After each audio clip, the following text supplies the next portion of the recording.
اعوذ باللہ من الشیطان الرجیم بسم اللہ الرحمن الرحیم۔ السلام علیکم ورحمۃ اللہ وبرکاتہ۔ پیارے دوستو، میں امید کرتا ہوں آپ سب خیر و عافیت سے ہوں گے اور اللہ تعالیٰ سے دعا کرتا ہوں اللہ تعالیٰ آپ کو اپنے حفظ و امان میں رکھے، آمین۔ حضرت فاطمہ کی وفات کب ہوئی؟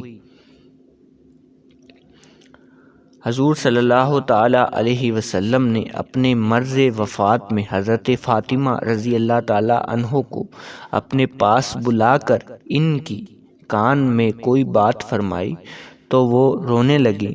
پھر تھوڑی دیر کے بعد ان کے کان میں ایک اور بات کہی تو وہ ہنسنے لگی۔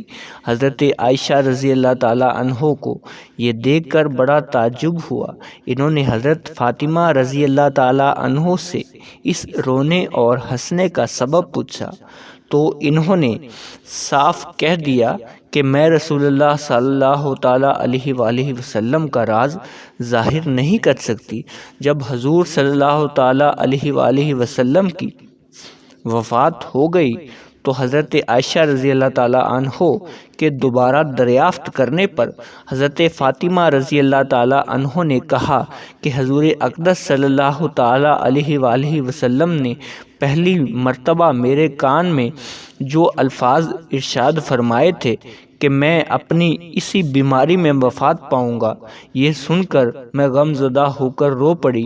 پھر کہ اے فاطمہ، میرے گھر والوں میں سب سے پہلے تم وفات پا کر مجھ سے ملو گی۔ یہ سن کر میں ہنس پڑی کہ حضور صلی اللہ علیہ وآلہ وسلم سے میری جدائی کا زمانہ بہت کم ہوگا۔ اہل علم جانتے ہیں کہ یہ دونوں غیب کی خبریں حضور بحرف پوری ہوئی۔